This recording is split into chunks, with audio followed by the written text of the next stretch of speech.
All right, guys, we have Antonio Vaglica on with us today.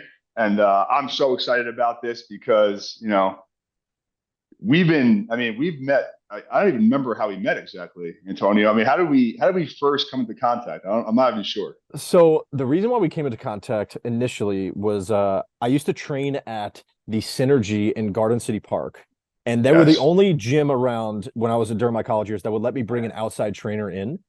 Oh, Um, yes. Now I and that remember. closed down, Yes. and so you were the one that graciously allowed me to bring an outside trainer in, and you were a huge reason as to why my baseball career was pretty successful. And ever since then, I've been just kind of mooching off you to go use the gym. But you were our first ever podcast guest on our podcast ever, which is had Yeah. a crazy evolution, man. So yeah, been blessed to. No, that's hysterical because like how long ago was that? So how long have you had your podcast for? Because you were 5 years pretty much now. wow, Yep. awesome. So, I mean, when you were starting that out, I mean, we can just get into it right from there. I mean, Sure. when you were starting that out, Antonio, 5 years ago, and how old were you then?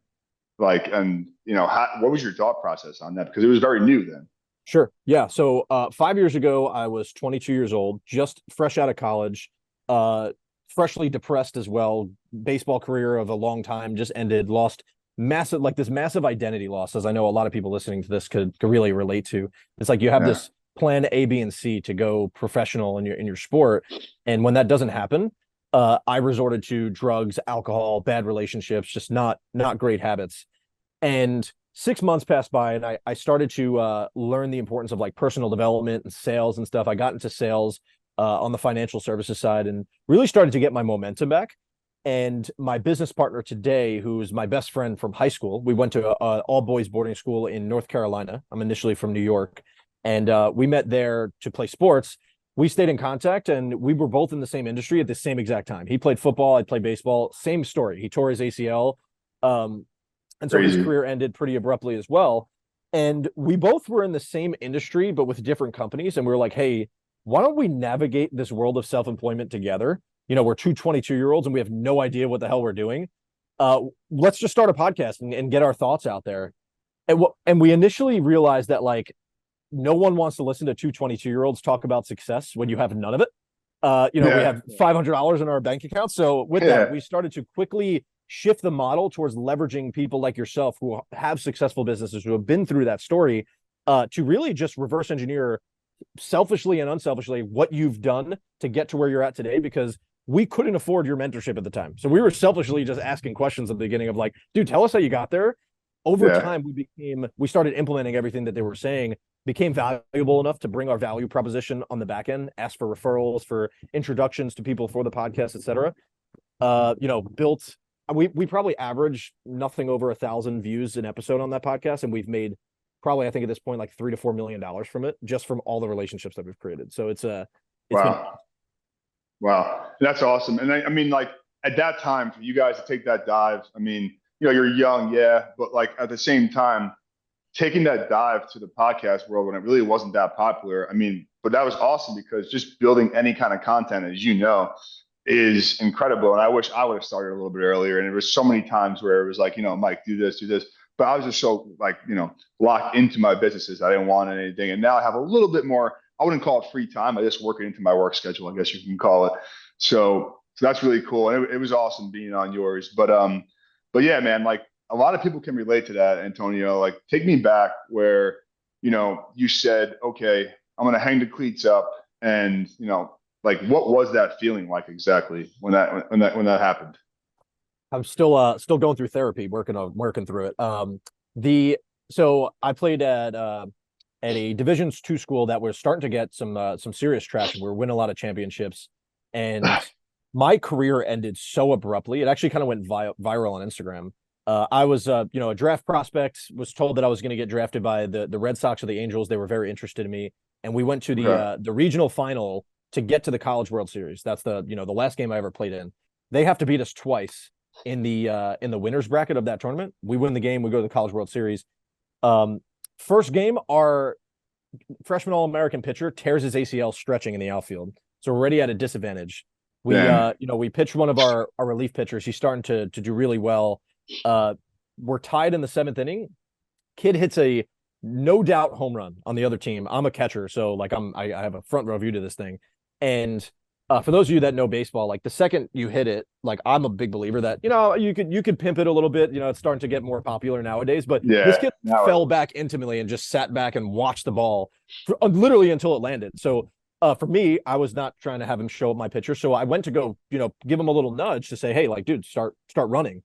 The umpire interpreted that as me shoving him and kicked me out of the game. And when you get kicked out of the game, you have to get you forfeit the next game as well. So Damn. I literally had to watch my team lose the second game. And ego aside, I was our best player. I was one of the best players in the country, and Yeah. Of couldn't course. And play. And that's that was that. So then was told that I was going to get drafted. Didn't end up getting drafted. Had a bunch of opportunities to play professional, and didn't understand how to truly deal with adversity at the time because I didn't deal yeah. other than like striking out or grounding out. I didn't deal with much adversity. I was, super privileged. I always say Mhm. that my only problem was that I had no problems.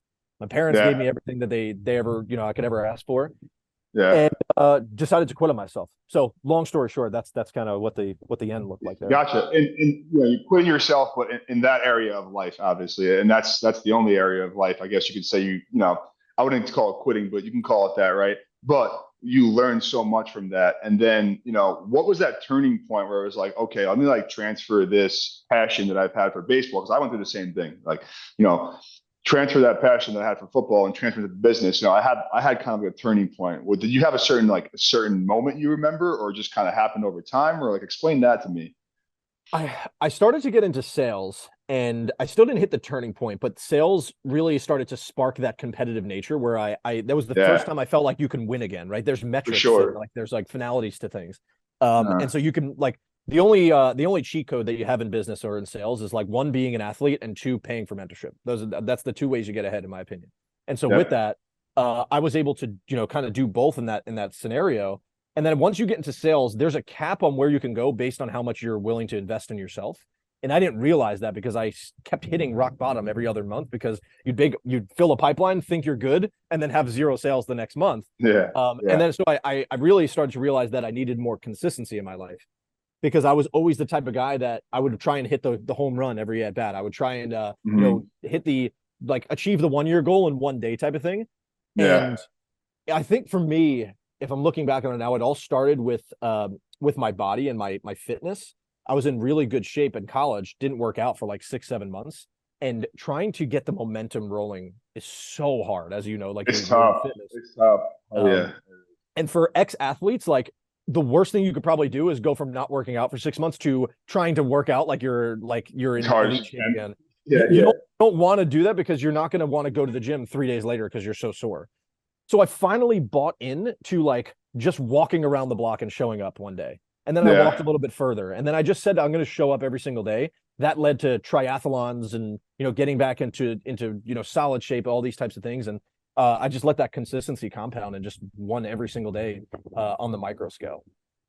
That's awesome, and that's funny you say that because like I say that every single day to everybody that I talk to in the business world is like the number one question sometimes is like, do you work out? Like, what do you do physically for yourself? Because I find for myself and people I talk to in the business world that the people that do work out, I don't care what you do, right? 4 or 5 times a week, do something for your body, get some kind of movement in because if you do you'll be able to think clear and make better decisions. So, I can definitely relate to that. And, I've heard many, many different entrepreneurs, relate to that in different ways as well. So, okay. So you're past that. You kind of found a little bit of a groove now building, what you have now. How did this start? Like, cause I still want to know myself, like, it's amazing what you've done.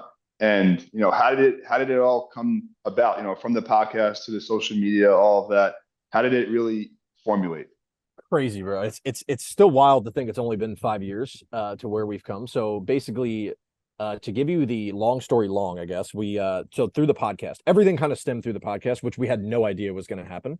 But That's we basically became confident enough to just like seek rejection and literally just like ask these people for either referrals to new people or to legitimately like become clients on the back end. Because we basically created a system that we were able to get our ideal joint avatar person on joint joint venture avatar. So people that are Gotcha. really good referral sources, we were able to get them on, like people that run coaching companies are great joint venture avatars for us, et cetera. Okay. We were able to interview them and create a shared experience and give them a platform and just build organic relationship, and good things come from it. A lot of our ideal client profiles come on our podcast, et cetera. So successful business owners in the service-based industry doing 5, 10+ million of revenue, they pay agencies to get them on podcasts like ours. And we've built deep relationships with these agencies to send them to our podcast. We've done 5 Amazing. podcasts a week for 5 years. We have, we block out Fridays. We don't do any client work on Fridays. It's only podcasting for 5 years. Over time, some cool things happen. So Wow. through that, we met a couple of individuals that basically sparked some massive joint ventures where Landon and I quit our jobs and started an agency together, still in the umbrella of financial services. And we basically cracked the code where these avatars were sending us 1,000 to 2,000 warm leads a month organically, not having to pay for ads or anything like that. Those are the best, of course. I mean, the best. it's You're basically in customer service, not in sales. And yes. the cool thing about that was we started to be able to put other people, food for other people on their plate, like hiring sales agents and building out an entire agency. But under that model, I've got tired of having to pitch a specific product to get compensated. In the umbrella of financial services, I love working with entrepreneurs because I'm an entrepreneur myself. And so with that, entrepreneurs, specifically entrepreneurs that are doing 7 figures and above, need an ecosystem of solutions and advisors that are there to give them unbiased advice for the actual advice sake only, not just to sell a product and make commission. There's places for products, but there's a time where, as a growing business owner, I need everyone in alignment for my benefit, not theirs. And if I'm not attuned to that as a business owner, I'm too stuck in the day-to-day to realize that I'm paying what I like to call stupid tax on the back end because my financial advisors charging me 2% and not outperforming the market. My CPA is actually just keeping me in compliance, not actually finding ways to save me money in taxes. My loan officers are adding points to my loans, et cetera. Like, I just don't have the bandwidth to actually go see that. So we sold our company and we started a consulting platform that operates more as like a fractional family office, basically the person that sits at that centralized hub to make sure everyone's in alignment for the client's benefit, to see your vision through, which is most people, it's maximum enterprise value to eventually like exit or amortize their retirement. So that's kind of tactically how we've gotten to where we're at. Wow, that's incredible. So basically your avatar, correct me if I'm wrong, is that busy entrepreneur who never really takes time to kind of see the business and is always inside the business. That's who you're trying to work with.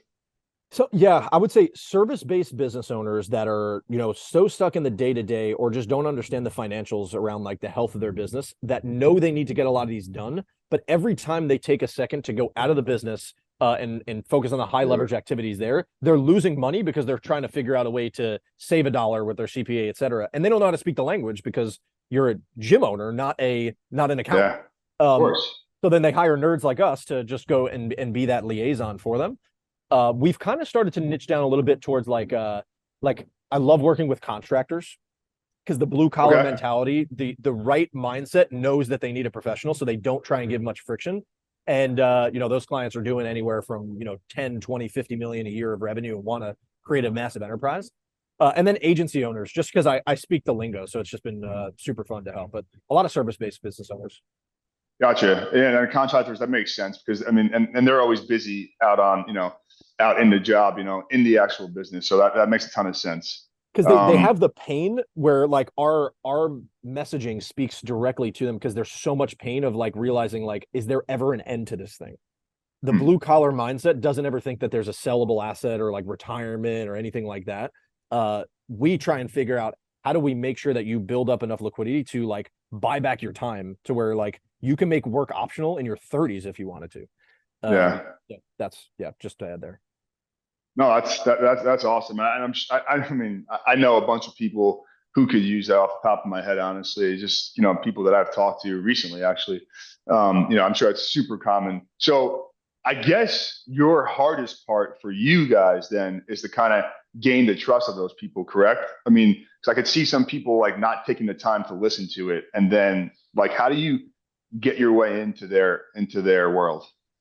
Yeah, the best part of it is like the way that we run our model is we give everything away for free and sell the implementation.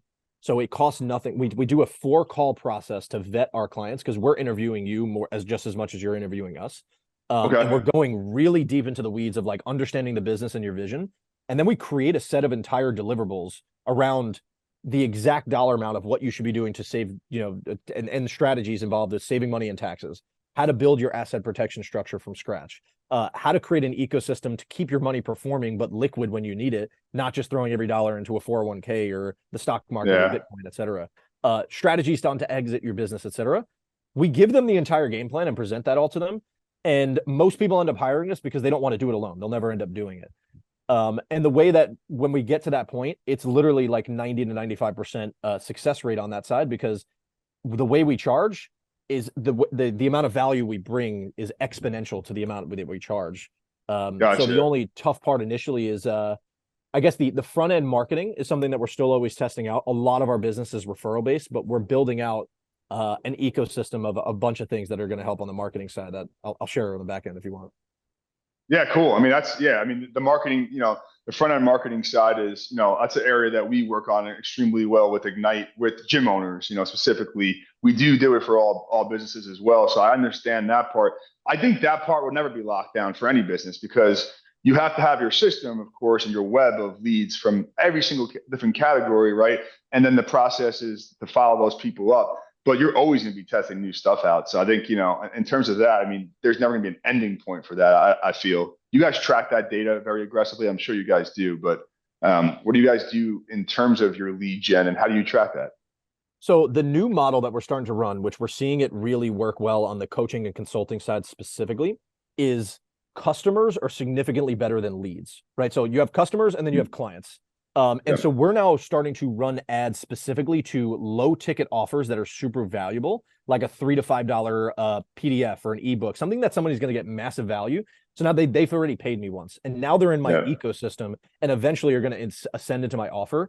The world of direct response marketing, and I'm speaking specifically to consulting, like the world of just running Facebook or Meta ads now, to a direct response offer, sometimes maybe a video sales letter involved, to a book call to a client, is almost too expensive nowadays, especially when you're Yeah. collecting on a monthly recurring basis. It Yep. might sound great if my offer's $20,000 and I only have to spend $4,000 to collect that, but I can go broke in the short term because I'm not realizing my revenue until a 12, 24-month span. So, Of course. Of course. That's why you're tracking your lifetime value is huge of all your clients. I'm sure you guys do that as well. And no, you're right. I mean, and I feel like it's like Meta specifically right now is definitely a little bit oversaturated, at least in the gym world, because we help gyms with that as well. We actually, it's funny, like we're a marketing agency, right? But we actually, you know, coach our gyms to go organic as possible. Like, we'll, like, like you said, like lead magnets, like just having that on your website, like, a free guide for nutrition, whatever it is, like getting those opt-ins. But then you have to have systems in place to make sure those people are being contacted and getting more value from you before they buy from you. Right. And I feel like you guys kind of do the same thing. It's a service-based business, right? So it's the same kind of talk. yeah, I think if you could crack the organic code, it's incredible. I still haven't figured a way to do it yet, but the in services specifically, I think the economy that we're in right now, people are still willing to buy because people are in more pain than ever. That they need Yeah. solutions, but the trust level isn't there to where you can just immediately market to someone and they're going to purchase. They need more trust, and your trust doesn't always just come with having to contact this person directly. It comes through 10, 20, 30 touch points in your marketing material, in your just full value. The days of like holding a bunch of IP to then eventually sell it all is kind of gone, because YouTube has pretty much everything accessible. People are It's still just true. buying a result. That's all they're trying to do. True. So the quicker I can get that result for them is what they're trying to buy. So all that Yeah. IP mechanism to a way that they can speak that language and I could teach it to them like a third grader is what I think we're trying to solve. For sure. And you said all the touch points, and we have systems that we use for my gym specifically, right? For RAF and X4, right? We're like, okay, like there's touch points to get the customer to the gym. Then when they're at the gym, there's touch points to get them to buy, obviously, and become part of, our gym, right? Now, once they become members, though, we don't stop there in terms of, I guess it's like we still call it marketing. I know it's not really marketing, but you're marketing to your members, right? And we still do that. You guys have touch points for after they become members. Like, for example, We have like a written card that gets sent to them. We have a phone call check-in. We have all this list of stuff that goes on for a whole entire year cycle. Like, what do you guys do after you get clients? Yep. So our offer is very labor intensive. So I'm meeting with my clients once a month minimum, and we're meeting Got with it. their professionals all month. We send an onboarding gift, very like throughout the entire 4 call process before they become a client. I'm taking notes. Like I'm a radical gift giver, and I think gifts, if they're done in a correct fashion, they could go such a long way. So I'm very strategic about my gifts. Sometimes we're sending $300 tomahawk steaks with custom engraved knives on them. Other times it's like a football jersey of, the team that you told me you liked that you didn't even realize you told me in a 5-minute Yeah. call. I took a note there, or something with your dog's name on it. If you're marketing to males, get the wife involved. If you get the wife to Yeah. co-sign, Yeah. she'll love it, and that's the That's a that's a kind really of good point. That's a really good point. I like that a lot. I never even thought about that. That's that's funny. We're gonna start doing that for the gyms now. yeah. So Um, if you win the spouse over, you win the client over, and one other thing on the gifts specifically is I always recommend giving gifts with their stuff on it, not yours. Like, don't give a yeah. gift with Yeah. your name on it because like no one wants that shit. Like, give No, them their no. family name or their business name, etc. Exactly. I agree with that 100% because like the stuff that I do have from companies, they're either thrown away or I don't know where they are. Yep. So that's a great point. And in terms of like strategies, scheduling, things like that for yourself and your business, like how do you go about that? I know that's always a big question is, how do you schedule your days? You're an entrepreneur, you have, free time, right? But you could have free time, right? Depends how you schedule it. So how do you go about your schedule and your strategy for your business? Yeah. So there's a really good book called The Perfect Work Week by Craig Yes. Ballantyne. Uh, Great, very tactical on how to do so. And then that's I would recommend reading that first and then parlaying that if you want to go more advanced with a book called Buy Back Your Time. Dan Martell is okay. just unbelievable. He's incredible. And the major shift that I made once I was always like a radical like productivity junkie. So I'd always like optimize my calendar. But then I hired an executive assistant, and it literally changed my life because now it's her job to optimize my calendar and more so Yes. guard me from going out of the guardrails because I disrespect my calendar a good amount of times. Uh, Yep. and for me, I'm a huge believer in putting the things that you want to do first that are going to fill up your cup first before any meetings get scheduled. So like recurring, time for me, it's like study time. I love learning and getting better. That's ultimately going to serve my clients more. So learning, time with God. I'm huge into my spirituality, my Christianity, um, lifting, and we're working out, exercising. These are all things that are going to fill my cup up, that are going to give me the margin to stay mentally sharp, to build out more intellectual property for my clients, or just deliver more value. And then identify those strict constraints of when you're taking calls, when you're being creative.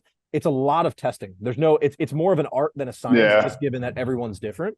But that's something that I love, and I post content about it all the time. So if anyone hits me up from this podcast, I'll give you my playbook on it.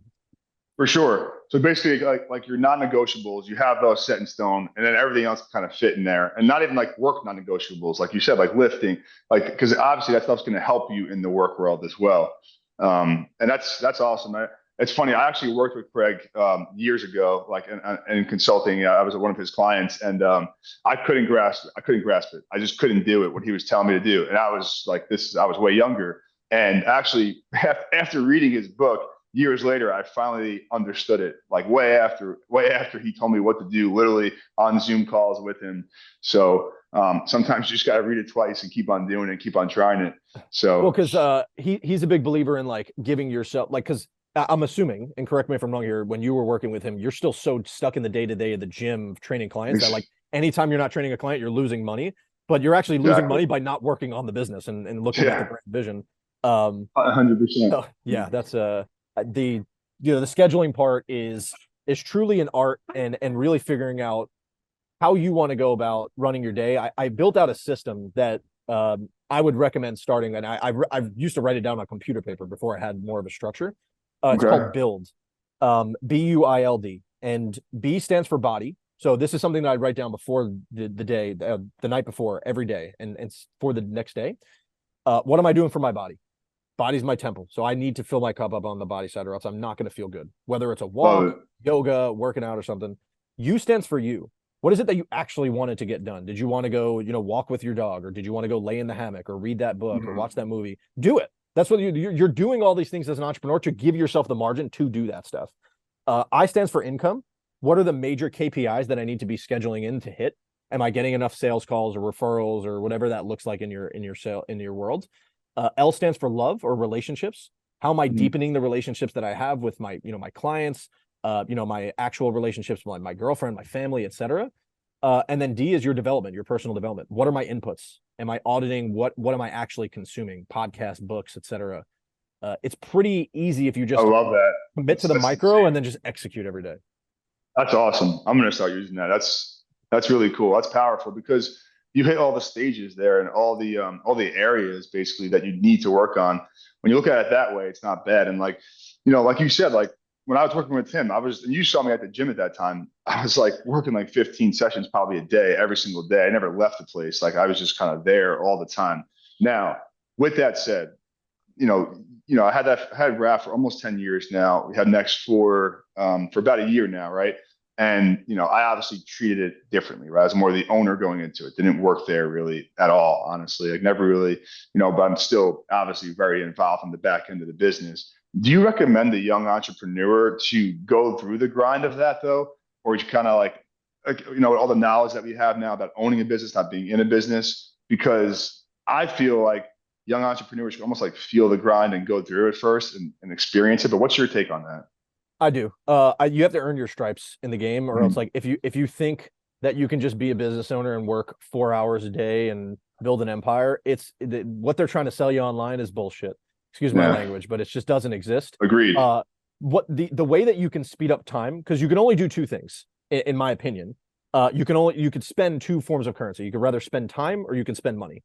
In the beginning, when you don't have money, all you're going to do is spend time to get your experience and education, etc. For sure. Once you gain money, don't immediately just try and invest it outside of the business. Invest it right back into yourself on buying somebody else's experience. So if I'm a growing gym owner, I'm going to go through the grind, and I'm not going to be able to spend much money because I have to keep my lights on. So I'm going to invest in that and through my time. And the second that I get money, I would then deploy it into paying Mike to teach me to mitigate the time that it takes to actually take that next quantum leap based on what I'm experiencing and the struggles that I'm having, because that's the way I buy Mike's experience. And now I could actually be further ahead with Mike than Mike, because Mike didn't have that experience, prior when he was in my shoes. So paying for mentorship and the right coaching in the right, pillars of your life is how you get to the next elite level, in my opinion. I completely agree with that. I went through. I remember first telling my dad how much I was going to pay my first mentor. I think it was well over 10K or something around that area. And my dad's like, my dad's a little more old school. Sure. Are you like what? Like, are you crazy? Like, and I was like, I'm going to do it. Let's just see how it goes. Learned, tenfold from that. And ever since then, I had different mentors for, I've had so many. And like tomorrow, I'm going to Dallas tomorrow. Yeah. Is it going to hurt my business a little bit? Not at this point. No, it won't. Right. But I'm going to Dallas tomorrow for the whole week. And I'm going to be, at a marketing seminar, just strictly marketing. And that's it. Like, that's all I'm going to be learning for 4 days and kind of lock in and just go after it with that. Like, and I'll keep on doing that, I think, forever. Agreed. Well, I think this year we've already spent well over 150 grand just on personal development and professional development. Yeah. It'll only go higher, just because like as you continue to level up, you pay for nuance. And so like you're only looking to get that 1% better, but that 1% equals multiple hundreds of percents in your business. Sure. So yeah, I think what recommending to people just starting out is like, just don't try and skip levels and earn your stripes. And because the experience and the skill set that you're going to build is going to guarantee you cash flow forever. So the second that you try and just automatically make $1 million without actually having earned it, it's going to be detrimental, because you're likely still going to be alive 10, 20 years from now. So are you doing it to make money, or are you doing it to play the game? I'm doing it to play the game, and I want to be in the game for a long time, because as when you go to these seminars and things, there are people that are in these rooms that are just crazy, next level. And it's like, I want to continue to be in their rooms and the rooms that they want to be in, etc. And it's just the revenue that you make is just a byproduct of all the value that you're willing to give and the time and energy you're willing to invest in yourself. And that energy then just transpires into meeting really cool people. For sure. That's a great point too. I just like brought me back to a different point where I was at my first like seminar meeting with a mastermind group, right, for gym owners. And the gym business, you should be around the low side 30%, but you should be around, especially if it's privately owned, like 50% margins, right? And this guy next to me, we're writing down our goals, our revenue goals for the next year. And I'm like fresh at this point. And the guy next to me writes down, 2 million for his revenue goals. And I'm like, how the fuck do you get there from a gym? And I didn't even know. I was so like, just so young and dumb, honestly. I didn't even know it was a possibility, right? So like opening my eyes to him, I latched onto him. I just kind of worked with him. I was like, all right, let me just see what this guy's doing and learn from him. So like just being in masterminds like that can just level yourself up just from the people around you, let alone Yep. the mentors, whatever, right? The people around the group, right? That's the most important part. Agreed. Osmosis. You just like you're forced to level up, or else you just feel so left out. And that's why the mastermind effect is awesome. And if you read the book Think and Grow Rich, that was written well Yeah. over, I think, 100 years ago at this Napoleon point. Hill, that is, right? He talks about masterminds, yeah. And so it's like, Does he really? It's right. He does. yeah, so it's like if Andrew Carnegie and the Vanderbilt family and the Rockefellers were doing masterminds, like I probably should do masterminds as well, right? So Yeah, it makes sense, right? I think that's another thing too, is like, and that's people that I consult with and meet with sometimes. I feel like their biggest enemy is themselves sometimes, and they don't want to listen and hear from others. I feel like people pay me money to not take advice, and not to say that I'm always right, but like I'm definitely not always right. But at the same time, you're paying me for the advice. I see the problems in your business, but like do it. You know what I mean? Like yeah. I met with one guy, and he was a CrossFit owner, and I'll never change my programming. That's one thing for sure. I was like, all right, fine. Like, if you care that much about your programming, like, there's so many ways to get somebody healthy. Like, that's not the issue. It's not it's your business. So, he was way too hardcore, way too, barbells, hang cleans, and things like that. His demographic was, 50-year-olds not doing hang cleans. They shouldn't even be doing it, honestly, right? Yeah. I was trying to explain to them, it wouldn't change. So, but yeah, that's a big issue for people, is just not being, not listening and thinking they know it all, you know? I think 90% of entrepreneurship is just getting out of your own way. Yeah, Literally. It's for wild, sure. man. For sure. And one more thing I want to cover with you is head trash. You're an entrepreneur. And I deal with this every day. There's really good days where you're up here, and then there's really bad days. Well, it can happen in a second, right? You're all the way down here. You get a text from a client, something went wrong, whatever it is. How do you deal with head trash? Yeah. I think it's a constant reminder that you have to give to yourself of all the stuff that you're learning. That's at least for me, the way that I deal with it is like I flood myself with so much positivity, almost radically and like toxically, because of how much negativity just exists everywhere. Like you go on Twitter, especially now, and like we're talking at a point where there was an Uh, assassination attempt on a president-elect history. But with that, it's crazy how much negativity and like fear is just brought into you, and like subconsciously you're always going to succumb to it. So you have to almost yeah. double the amount of negativity that you are in positivity just to stay even keeled. And so with that, just really trying to detach yourself from outcomes and realizing that like, hey, there's a certain set of processes that have got me here that I know logic, math, and science tells me I'm going to continue to steer the course. If you don't want to deal with any head trash, don't go into a service-based business, because that is not the model to do so. There's never a utopia that exists in terms of Yeah. non-disgruntled clients or back-end systems breaking or employees, et cetera. It's part of the game and figuring the puzzle out. Um, I don't think I think that the challenge that we create sometimes is, and this is just coming to right now. So I'm actually having an epiphany live right here. It's like There the you go. expectation, thinking that the head trash will ever go away. It's not Hmm. about it's about knowing that the head trash is never going to go away. It's about learning how to manage and deal with it, and actually create an empathy for it, because it makes all the great times better. It's a really good book called The War Exactly. of Art, by Stephen Pressfield. If you ever read that, it's freaking No. gold. Probably best book ever in Okay. existence, besides the Bible. Um, and with that, Stephen Pressfield talks about this concept of resistance, and resistance comes in the form of head trash, ego, all these different things. And the second that we can learn to, instead of stopping trying to butt against resistance and like learn empathy and appreciate the resistance that's there and acknowledge it, is the second that we can kind of like just let it pass. That's kind of the way that I've dealt with head trash. And you just, get a bunch of battle scars along the way and realize it's not that, we're all going to die one day and it's not that That's it. bad. That's exactly what it is. And like something happened this is actually pretty recent last week. Something happened at one of my gyms where nothing crazy, but something that I used to get like, pretty upset about and pretty like, thrown off for him. And my wife was like, you used to get, so, thrown off from that and, in a bad mood, all that stuff. Like, what changed? I think it's just the experience, right? Like you go through it, like problems that you've had 5 years ago in your business, those problems now are like nothing. So like you always have to keep that in mind too. I think that's huge. But to that point, there's a reason why you were able to learn from that and grow from that is because I see Instagram stories of you like having like Sundays or whatever days you're up posted up at a coffee shop, like reflecting and actually journaling Yeah, about these things and truly trying to yeah, grow. There's people that'll put themselves in a perpetual machine of always getting mad at the same thing, i.e., like my dad. Love him, super like blue collar guy. That it's just that mentality of like yeah, always thinking about the same thing.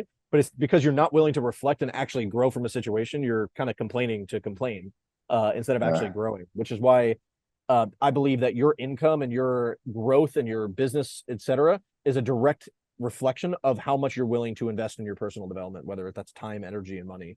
And that's literally all you have to focus on, and everything else transpires from there.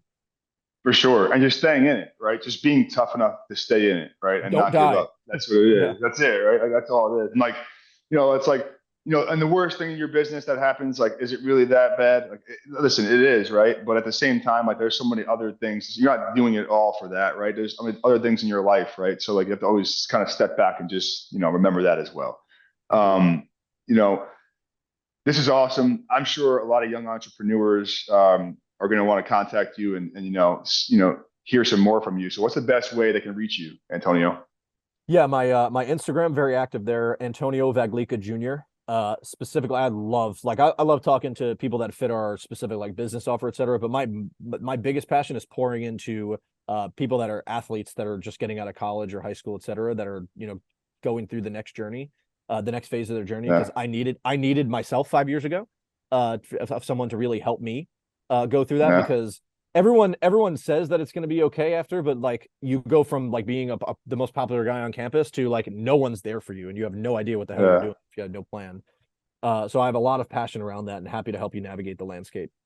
One extra thing is like business is hard, and 5 years ago, the marketing wasn't as aggressive towards making business look easy. It's crazy how crazy like 5 years can do, but like people are sold a dream right now that are just getting out of college or in high school that you could just easily make 50 grand a month doing, having a coaching offer. Like, how can you have yeah, a coaching offer on something that you've never done before? Like yeah. you made $10,000 of sales in your first month, and now you're selling a coaching offer.